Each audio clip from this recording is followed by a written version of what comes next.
Bismillahirrahmanirrahim. Assalamualaikum warahmatullahi wabarakatuh.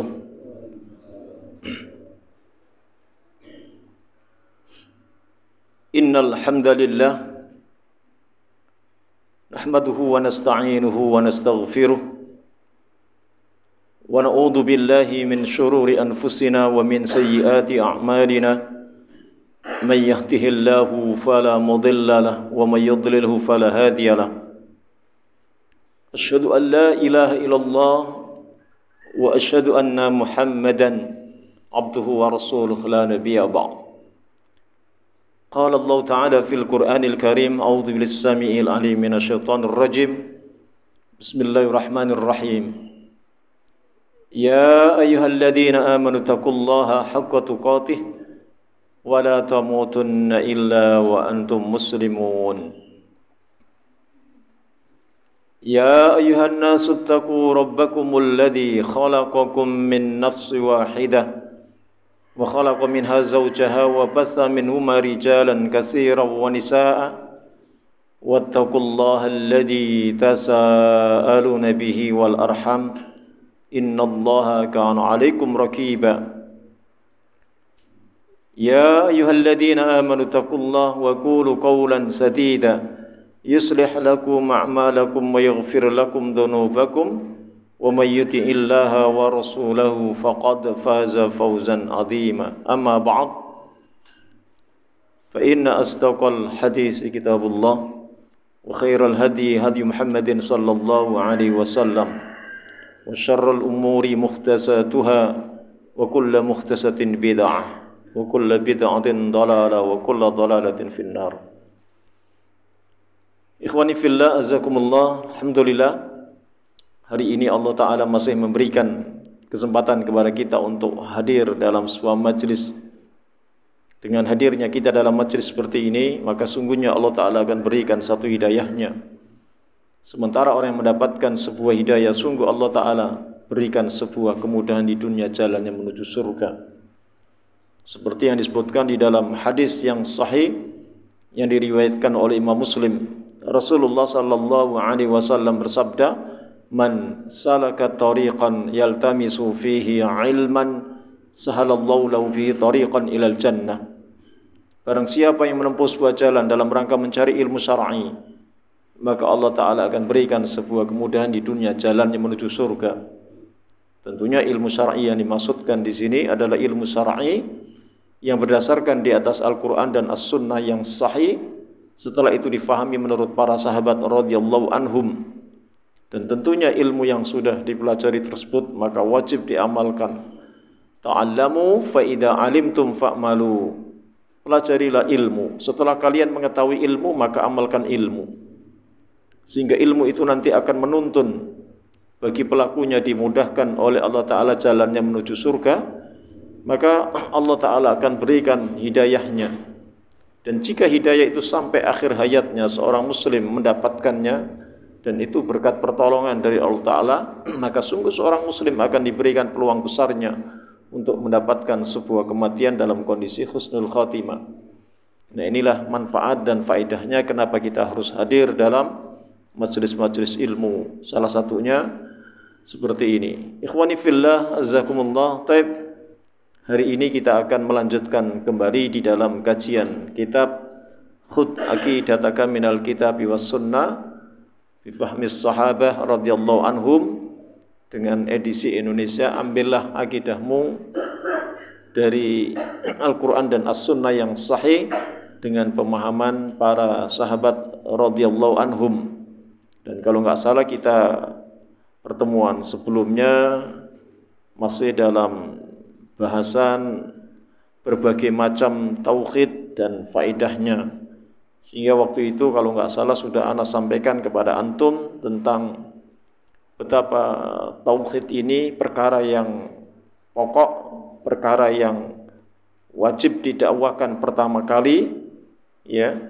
Bahkan perkara tauhid ini ya lebih penting dibandingkan ketika ada orang yang mengambil kekuasaan dengan keinginan merubah umat ini, maka sungguh tidak akan bisa kecuali diawali dengan dakwah tauhid terlebih dahulu. Sehingga waktu itu kalau nggak salah sudah ana sampaikan kepada antum tentang kenapa harus dakwah tauhid terlebih dahulu dibandingkan dengan yang lainnya. Karena tauhid ini merupakan sebuah perkara yang agung, perkara yang besar, dan merupakan pertama kali dakwahnya para nabi dan rasul. Dan beberapa waktu itu juga sudah ana sampaikan kepada antum ya penjelasan, karena tauhid ini merupakan yang nanti ketika di akhirat pun akan menjadikan bukti. Ketika di dunia kita mempelajarinya kemudian kita menegakkannya, nanti akan mendapatkan bitokoh, ya, sebuah kartu, yang kartu itu nanti bertuliskan kalimat tauhid yang kemudian nanti menjadikan seorang muslim akan dipersilahkan oleh Allah Ta'ala untuk memasuki di dalam surganya. Dan itu sudah Anda sampaikan beberapa penjelasan akhi. Bahkan menjadikan kenapa dakwah tauhid ini menjadi dakwah yang harus didahulukan, dakwah yang harus disampaikan kepada umat ini pertama kali, karena sungguhnya mencontoh dari umatnya Rasulullah sallallahu alaihi wasallam yang pada saat umatnya beliau ini mengalami kemenangan, kejayaan, ya, itu dulu para sahabat generasi pertama, lalu kemudian generasi kedua para tabi'in, generasi ketiga para tabi'ut tabi'in, maka mereka mengalami zaman keemasan di dalam Islam ini, dan mereka itu tegak di atas tauhid, ya, di atas tauhid.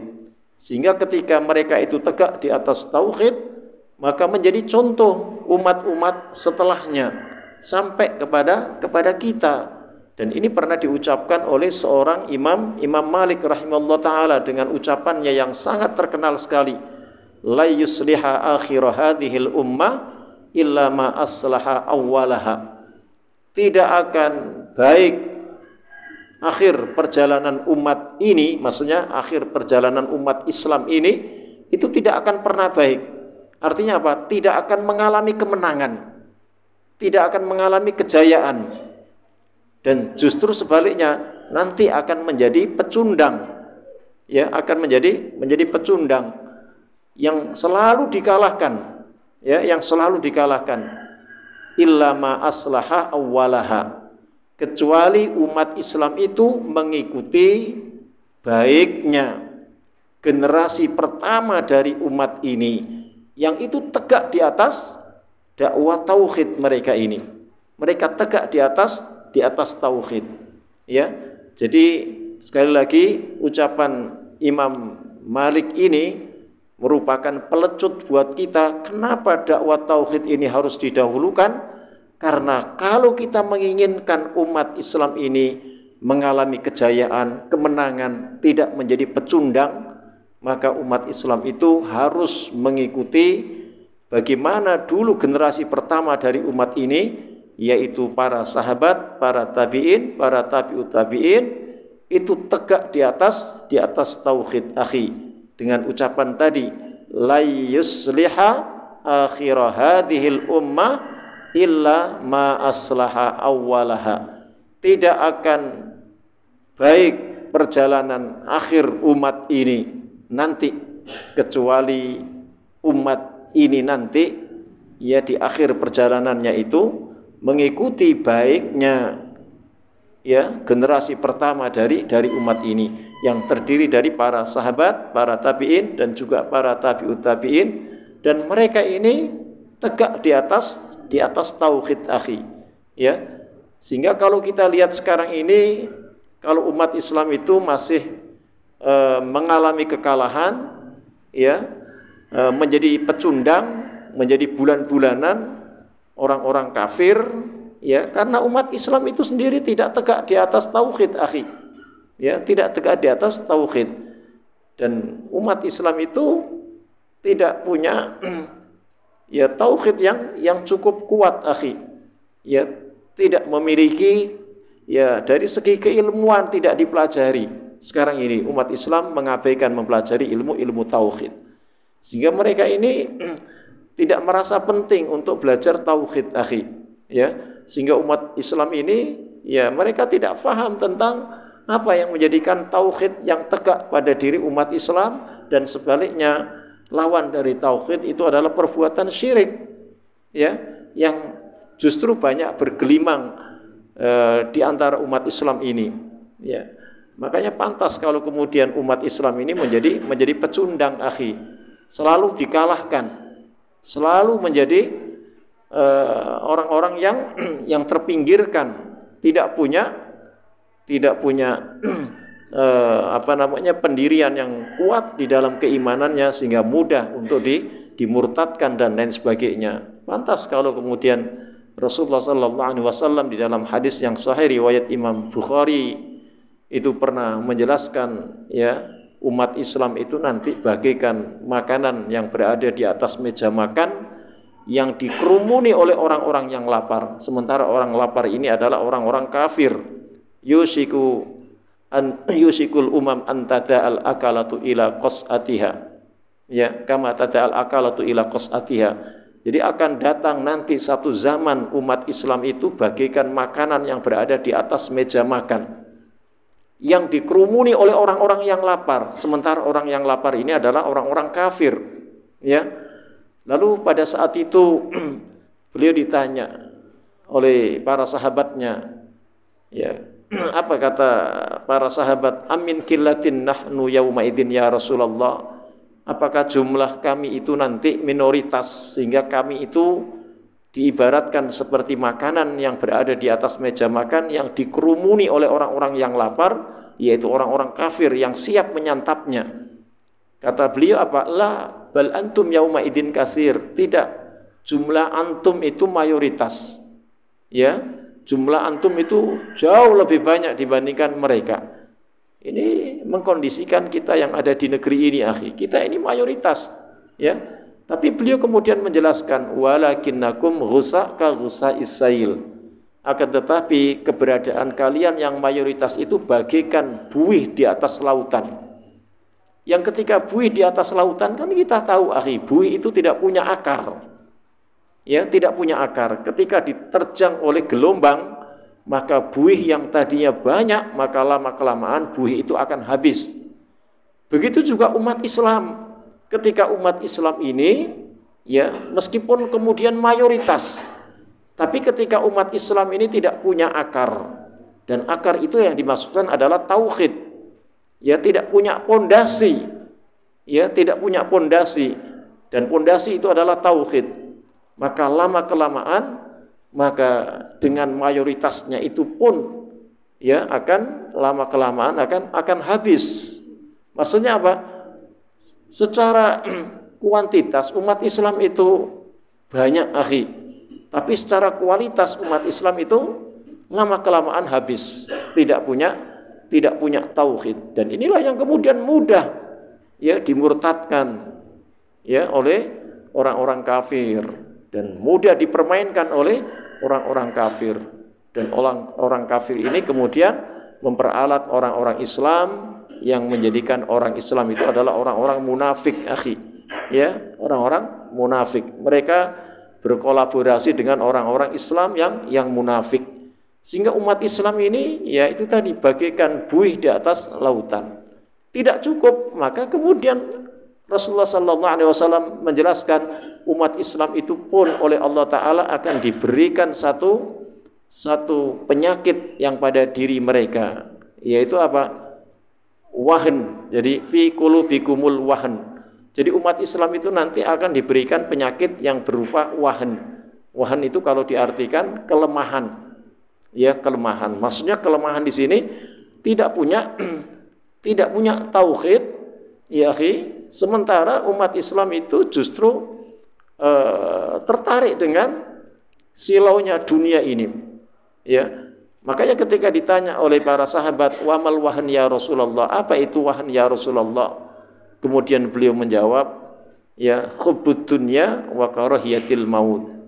Orang Islam itu nanti terlalu cinta terhadap dunia dan takut mati. Ya, dan takut mati. Artinya apa? Mereka takut kehilangan ya dunia ini, pangkat, kedudukan, jabatan, ya, kemewahan dalam hidup, ya, dan lain sebagainya. Umat Islam ini nanti takut kehilangan itu semua dan tidak mau ya memperjuangkan tauhidnya, apalagi memperjuangkan agamanya ini. Dan itulah yang kondisinya seperti sekarang ini, akhi. Ikhwani fillah, azzakumullah. Itu kalau nggak salah sudah pernah ana sampaikan waktu itu ana untuk barangkali mengulang lagi kepada antum, ya. Baik. Nah, sekarang kita akan lanjutkan ketika disebutkan tentang berbagai macam tauhid dan faedahnya. Maka yang pertama di sini antum bisa lihat ya halaman 15. Kalau antum bawa kitabnya, antum bisa lihat halaman yang ke-15, yaitu pertanyaan yang ketujuh, apa yang dimaksud dengan tauhid rububiyah? Ya, apa yang dimaksud dengan tauhid rububiyah? Lalu Syekh Jamil Zainu kemudian menjawab, tauhid rububiyah adalah mentauhidkan segala perbuatannya. Maksudnya mentauhidkan segala perbuatan Allah Ta'ala. Ya, di sini lalu disebutkan seperti penciptaan, pemeliharaan, urusan alam semesta dan lain-lain. Artinya kalau disebutkan tentang tauhid rububiyah, bahwasanya kita itu mentauhidkan Allah Ta'ala, hanya Allah Ta'ala saja yang dengan perbuatannya ya Allah itu kemudian menciptakan. Allah Ta'ala itu kemudian memelihara ya seluruh alam raya ini, ya. Dan Allah pun juga yang menghidupkan, Allah juga yang mematikan, Allah juga yang memberikan makhluknya yang diciptakan ini diberikan kebutuhannya, rizkinya, ya, dan lain sebagainya, akhi. Ya, maka ini menjadikan tauhid rububiyah kita harus mentauhidkannya, bahwasanya tidak ada satupun ya di jagat raya ini yang mempunyai rububiyah, akhi. Ya, kecuali Allah Ta'ala. Kalaupun kita ini bisa menciptakan umpamanya, maka ketika kita itu bisa menciptakan mobil umpamanya, bisa menciptakan motor dan lain sebagainya, maka kita itu dalam pemberian Allah Ta'ala, akhi. Jika Allah tidak memberikan kita ya dengan akal kita, pun juga termasuk bahan-bahan yang kita ciptakan itu juga semuanya pemberian Allah Ta'ala. Kalau tidak diberikan oleh Allah Ta'ala, kita ini pun juga tidak akan pernah bisa menciptakan, akhi. Ya, makanya ketika anak kita itu bertanya, ya, siapa yang menciptakan kita? Maka kita jawab, yang menciptakan kita semua ini adalah Allah Ta'ala. Lalu anak itu kan kadang-kala kemudian bertanya lagi, kok kalau yang menciptakan kita itu semuanya adalah Allah Ta'ala, tapi juga ada orang yang bisa menciptakan, umpamanya orang itu menciptakan mobil, menciptakan motor, ya, membuat mobil, membuat motor.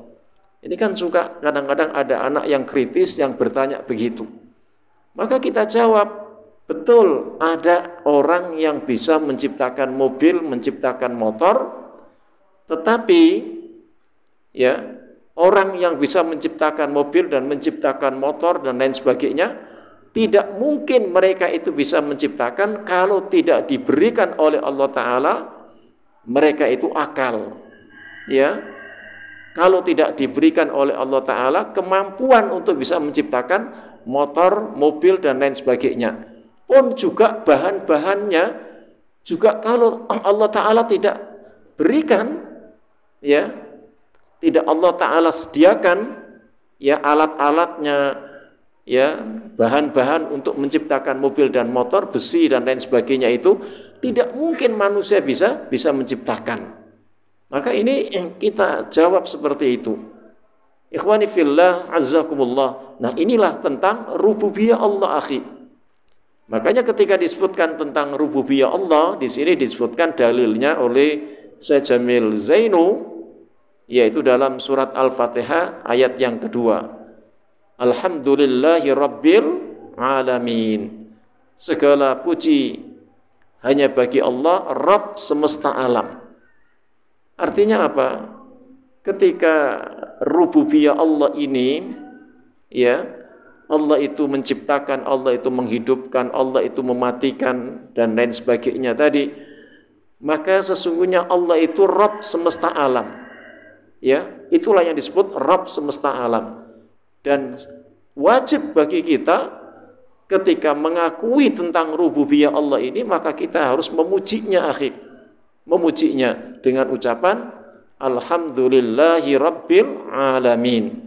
Maka ini bentuk pujian yang wajib kita ucapkan, ya, ketika kita meyakini seluruh alam raya ini, jagat raya ini adalah ciptaan Allah, dan Allah lah yang memberikan semua kebutuhannya yang Allah ciptakan ini, termasuk rezeki kita dan lain sebagainya, akhi.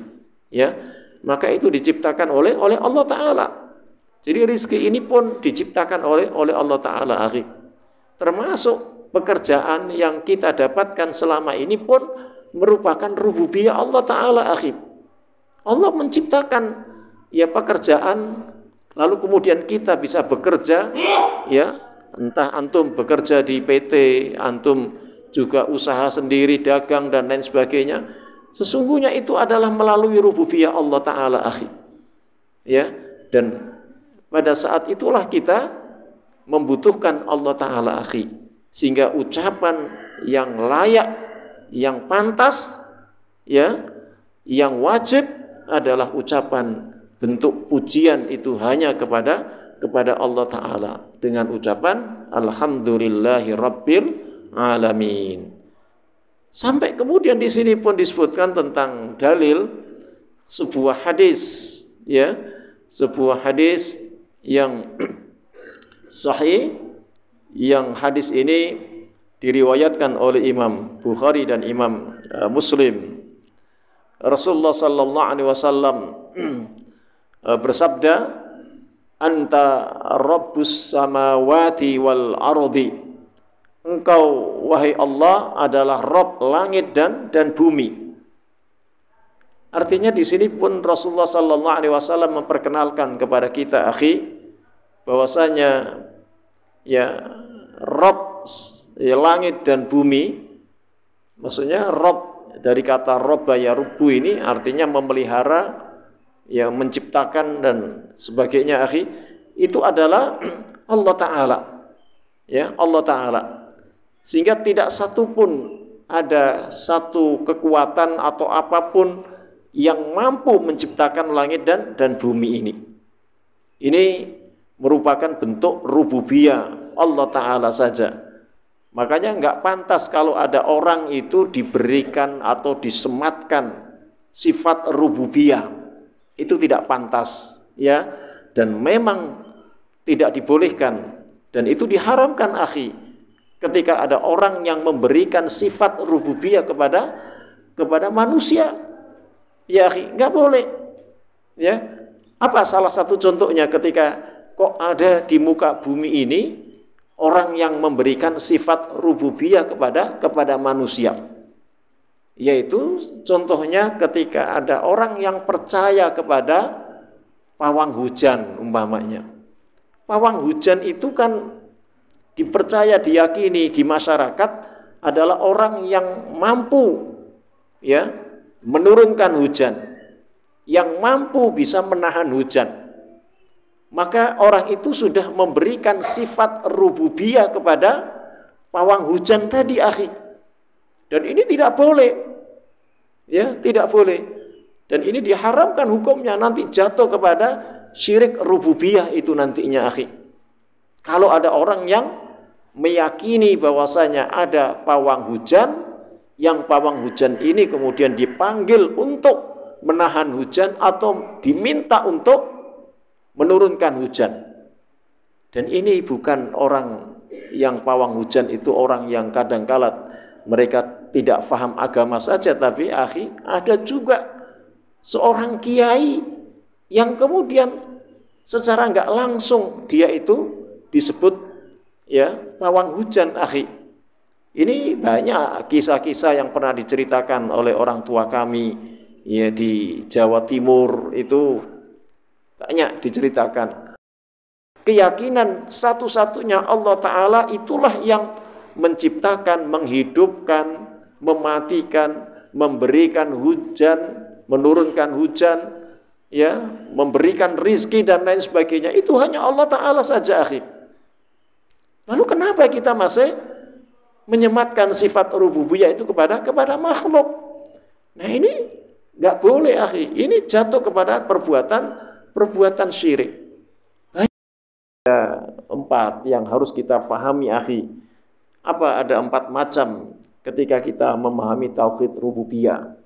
Yang pertama itu ya disebutkan oleh para ulama, ana simpulkan dalam beberapa kitab, termasuk dalam penjelasan kitabnya Syekhul Islam Ibnu Taimiyah dalam Aqidah Wasitiyahnya, kemudian di dalam beberapa kitab-kitab tauhid seperti kitabnya Syekh Shalih Al Fauzan, ya, Aqidatul Tauhidnya, pun juga di dalam kitab-kitab yang lainnya seperti kitab Syarah Usul Salasahnya oleh Syekh Shalih Al Utsaimin, ya, bahkan juga di dalam kitabnya Syekh Muhammad bin Abdul Wahab At-Tamimi dalam Al-Qawaidul Arba, itu pun juga menjelaskan tentang 4 kaidah. Yang 4 kaidah itu diantaranya juga disebutkan tentang pembahasan tauhid rububiyah, tauhid uluhiyah, dan tauhid asma wa sifat, ya, lalu kemudian pada akhirnya disarahkan oleh Syekh Shalih Al Fauzan, ya, dalam kitab Al-Qawaidul Arba. Maka beliau menjelaskan dari semua itu ana simpulkan, ya, untuk memahami tauhid rububiyah itu ada 4 macam, Yang pertama adalah mentauhidkan segala apa yang dilakukan oleh Allah Ta'ala. Ya, seperti dalam penjelasan tadi, ya, berarti mentauhidkan segala apa yang dilakukan oleh Allah Ta'ala. Ya, artinya mentauhidkan segala apa yang diperbuat oleh Allah Ta'ala, seperti mencipta, ya, menghidupkan, memberi rizki dan lain sebagainya. Antum bisa lihat nanti di dalam dalilnya surat Al-A'raf ayat 54. Ya, antum bisa lihat nanti surat Al-A'raf ayat 54, kemudian surat Fatir ayat yang ke-13, kemudian surat Az-Zumar ayat yang ke-62. Nanti antum bisa lihat, ini nggak perlu ana bacakan. Dan juga surat Hud, antum bisa lihat surat Hud ayat yang ke-6. Ya, surat Hud ayat yang ke-6, dan juga tadi yang disebutkan di dalam kitab ini surat Al-Fatihah ayat yang kedua. Kemudian yang kedua, ya, memahami tauhid rububiyah itu ada 4 macam. Yang kedua adalah bahwa Allah menciptakan seluruh makhluknya di atas fitrah, pengakuan rububiyahnya. Ana ulang, ya. Yang kedua, bahwa Allah menciptakan seluruh makhluknya di atas fitrah, pengakuan rububiyahnya. Apa maksudnya, memahami tauhid rububiyah itu ada 4 macam? Itu kok bahwasanya Allah itu menciptakan seluruh makhluknya di atas fitrah, pengakuan rububiyahnya.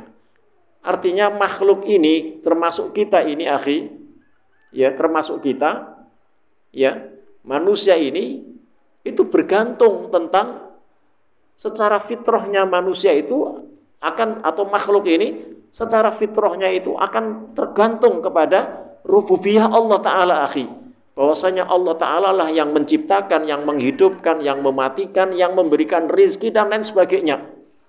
Kita secara fitrahnya itu akan bergantung, akhi, ya, kepada Allah Ta'ala, akhi. Itu tidak mungkin ada manusia yang tidak bergantung secara fitrahnya itu kepada Allah Ta'ala, akhi. Ya, nggak ada yang nggak bergantung. Ya, kita itu selalu kalau punya kesulitan, apa yang terjadi, akhi? Manusia kalau punya kesulitan, pasti dia akan memohon kepada, ya, meskipun orang kafir sekalipun, maka dia akan memohon kepada satu kekuatan yang di luar kekuatan manusia, akhi. Al-Allamah Ibnul Qayyim itu pernah melihat seekor keledai, akhi. Lalu ketika melihat seekor keledai itu sedang kehausan. Pada saat dia kehausan, lalu didapatkannya, ya, ada sebuah sumur yang ada airnya. Kalau sumur itu dulu pada zamannya beliau ceritakan, nggak seperti sumur yang seperti di sumur kita airnya itu dalam, akhi. Kalau dulu sumur itu airnya sampai hampir ke atas begitu, akhi. Lalu seekor keledai ini hendak mendekati sumur tersebut, ingin meminumnya air yang ada di sumur tersebut, akhi. Tetapi pada saat itu yang dilihat oleh seekor keledai ini adalah banyak orang yang sedang mengambil air dari sumur tersebut.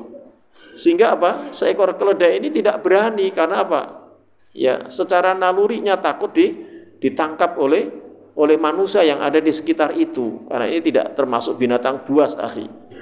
Kalau binatang buas mungkin diterjang aja itu, malah ada mangsa itu berani, ya kan? Ini bukan binatang buas. Sehingga dia mengurungkan niatnya, tidak lagi mau meminum air yang banyak orang tadi. Sehingga dia mengurungkan niatnya. Pada saat dia mengurungkan niatnya, secara fitrahnya sebagai makhluk, ya, maka seekor keledai ini lalu menengadah ke atas, kata Al-Allamah Ibnul Qayyim Al-Jauziyah, menengadah ke atas kepalanya, seolah-olah itu sedang meminta kepada Allah Ta'ala supaya Allah turunkan hujan. Qadarullah, nggak lama kemudian hujan itu kemudian turun, akhi. Pada saat hujan itu turun, maka seekor keledai ini kemudian memanfaatkan air hujan itu untuk diminumnya, akhi. Dan yang diceritakan oleh Al-Allamah Ibnul Qayyim Al-Jauziyah itu adalah bahwasanya seekor keledai ini pun menengadah ke atas secara tauhid asma wa sifat, keberadaan Allah Ta'ala itu di mana? Yaitu di atas langit. 86 sampai 89. Kemudian antum juga bisa buka di dalam surat Az-Zukhruf ayat yang ke-9, akhi. Surat Az-Zukhruf ayat yang ke-9. Ya, itu tentang bahwasanya Allah menciptakan seluruh makhluknya di atas fitrah pengakuan rububiyahnya. Artinya makhluk ini akan mengakui rububiyah Allah Ta'ala, akhi. Kemudian yang ketiga adalah ada 4 macam untuk memahami tauhid rububiyah ini, yaitu tauhid rububiyah ini diakui semua orang, semua umat, ya. Jadi tauhid rububiyah ini diakui oleh semua orang dan semua umat, ya. Maksudnya semua orang itu, baik orang kafir maupun orang Islam, ya. Begitu juga umat, baik umat Islam maupun umat-umat selain umat Islam, maka akan mengakui, ya, ini lebih penajaman dari yang kedua tadi, yang ketiga ini, ya, ya. Artinya semua orang itu akan mengakui tentang rububiyah Allah, termasuk orang kafir sekalipun, ya, mereka pun juga akan mengakui rububiyah Allah Ta'ala, akhi. Gak ada satupun yang tidak mengakui tentang rububiyah Allah Ta'ala ini, akhi. Semuanya akan mengakui tentang rububiyah Allah Ta'ala, ya. Artinya ketika orang-orang kafir itu mengakui rububiyah Allah Ta'ala, bahwasanya Allah Ta'ala itulah yang menciptakan, yang menghidupkan, yang mematikan dan lain sebagainya, akhi, ya. Tidak satupun yang mereka tidak mengakui, meskipun mereka tidak mengatakan bahwasanya Allah Ta'ala yang menciptakan, yang menghidupkan, yang mematikan, yang menurunkan hujan, memberikan rizki dan lain sebagainya. Tapi dia akan mengakui bahwasanya ada satu kekuatan yang disebut istilah mereka Tuhan. Dalam surat Ibrahim ayat 10, kemudian surat Al-Isra ayat 102. Ya, surat Al-Isra ayat 102. Antum juga bisa lihat surat Al-Isra ayat 102. Dan juga di dalam surat An-Naml ayat yang ke-14. Ya, surat An-Naml ayat yang ke-14. Antum bisa buka juga itu. Ya, surat An-Naml ya, ayat yang ke-14. Ikhwani fillah, azzakumullah. Dan yang terakhir, yang keempat, yang keempat, ya, yang keempat memahami tauhid rububiyah itu ada 4 macam. Maka yang keempat itu adalah apa? Tauhid rububiyah tidak bermanfaat bagi orang yang tauhid rububiyah tidak bermanfaat bagi orang yang mengimaninya, kecuali orang tersebut beriman kepada tauhid uluhiyah. Ana ulang, ya akhi. Tauhid rububiyah tidak bermanfaat bagi orang yang mengimaninya, kecuali orang tersebut beriman kepada tauhid uluhiyah.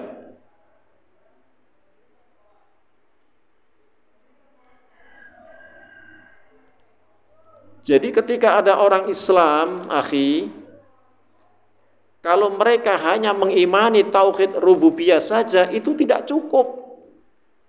Ya, maka dikatakan mereka ini belum beriman, kecuali nanti setelah itu mengimani tauhid rububiyah, maka wajib baginya mengimani tauhid uluhiyah, akhi. Ya, kalau enggak seperti itu, enggak ada bedanya dengan orang-orang kafir Quraisy, akhi. Mayyattakhidhu min dunillahi andada yuhibbunahum ka hubbillah walladzina amanu asyaddu hubban lillah. Kata Allah Ta'ala apa? Wa minan nasi, dan sebagian manusia mayyattakhidhu min dunillahi andada, menjadikan selain Allah Ta'ala itu Tuhan tandingan. Tuhan tandingan. Artinya apa? Orang-orang kafir Quraisy itu ya menjadikan Allah Ta'ala itu sebagai rububiyah, ya, bergantung mereka, itu mereka meyakini Allah memberikan rizki, Allah menurunkan hujan, Allah mematikan, menghidupkan, mereka meyakini. Tapi mereka pun juga menjadikan ada ilah-ilah selain Allah itu, yang mereka punya patung, sembahan-sembahan, yang waktu itu lebih dari 360 patung yang ada di sekitar Ka'bah, akhi, itu mereka yakini juga sebagai Tuhannya. Sehingga apa? Mereka orang-orang kafir Quraisy itu ya menduakan Allah Ta'ala. Makanya disebutkan dalam ayat itu apa? Orang kafir Quraisy yuhibbunahum ka hubbillah. Mereka mencintai Tuhan-Tuhan tandingan itu seperti mereka mencintai Allah. Berarti diposisikan sama Allah Ta'ala dengan Tuhan-Tuhan mereka, orang-orang kafir Quraisy ini, akhi. Karena apa? Selain mereka punya Tuhan tandingan yang patung-patung yang mereka sembah, pun juga mereka meyakini secara rububiyah Allah itulah yang menurunkan hujan, memberikan rizki, menghidupkan, mematikan mereka. Sehingga mereka mencintai itu. Makanya kemudian dibedakan oleh Allah Ta'ala, walladzina amanu asyaddu hubban lillah. Adapun orang-orang yang beriman amat sangat cintanya kepada Allah Ta'ala. Artinya apa? Orang Islam itu hanya menjadikan Allah Ta'ala saja, akhi, ya, menjadikan Allah Ta'ala saja yang dicintai, ya, yang dicintai, yang diyakini, yang bisa memberikan rizki, menurunkan hujan, menghidupkan, mematikan secara rububiyahnya ini, akhi.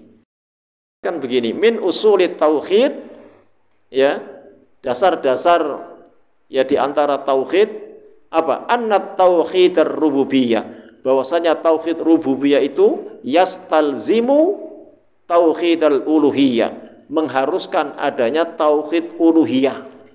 Ya, jadi mengharuskan, mewajibkan adanya tauhid uluhiyah. Wa anna tauhidal uluhiyah yatadammanu tauhidar rububiyah, dan bahwasanya tauhid uluhiyah itu mengandung tauhid rububiyah. Jadi tauhid rububiyah itu enggak bermanfaat kalau tidak dilanjutkan dengan tauhid uluhiyah, akhi. Apa yang Ana sampaikan baik buat Ana maupun buat antum, dan akhirnya Ana tutup di dalam kajian hari ini dengan kafaratul majlis. Subhanakallah.